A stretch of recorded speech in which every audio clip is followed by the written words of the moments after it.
Tomorrow and tomorrow and tomorrow. They all came at once, and I found myself in the hotel dining room, staring out of the window at the peculiar umbrella on the terrace that looked like it was made from human skin.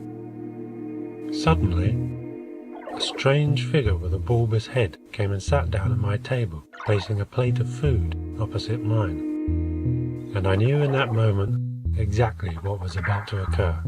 I had no choice but to take part in a strategic breakfast battle.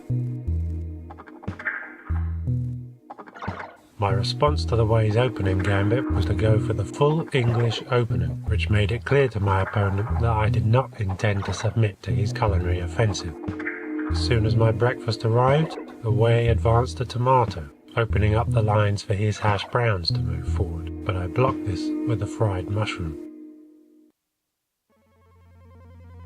We then battled it out for control of the centre, which resulted in the Way and I losing 2 tomatoes and 2 mushrooms, respectively.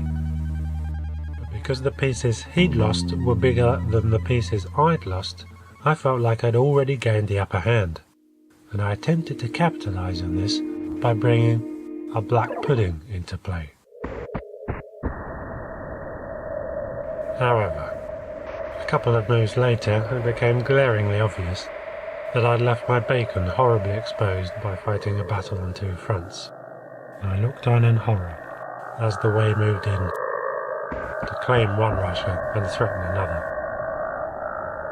Although I was able to block him with a sausage, this gave him the opportunity not only to move his toast to safety, but to send it across the plate and put me under further pressure elsewhere.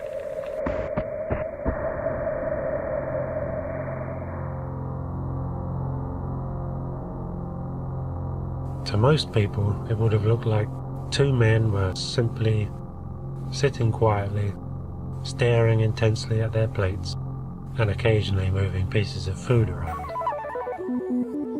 But to the most perceptive audience members, it would have been clear that a ferocious battle of words was taking place. Om, aum, yow, yow, yum yum, om nom nom, and so on. A tale told by nobody, sans sound, sans fury, signifying everything.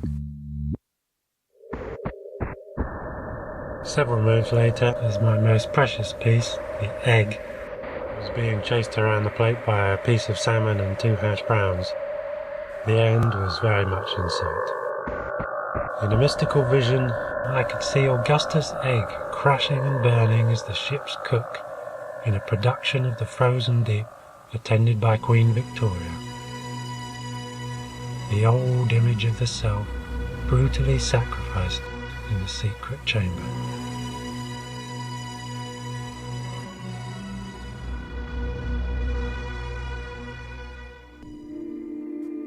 Without having put the Way's egg under the slightest bit of pressure, I had no choice but to throw in the napkin and concede that I would have to meet the King of the Dead, who sits atop the metallic flotsam on the surface of a sea of jet fuel. Looking out of the window at the umbrella that was now becoming sunburned, I swallowed my most precious piece like a snake, and prayed that the sun of all my wasted tomorrows would make it safely through the underworld and pop out of my back door as the Boston Globe's newspaper taxi today. As I turned back to reach for my coffee to wash down my most precious piece, both my drink and my breakfast opponent were nowhere to be seen. The enigmatic little man, with a head like a bulb, had given off golden silence as the most dramatic spectacle possible, vanishing into deep blue as the salmon turned 45 degrees in heat on the emerald table.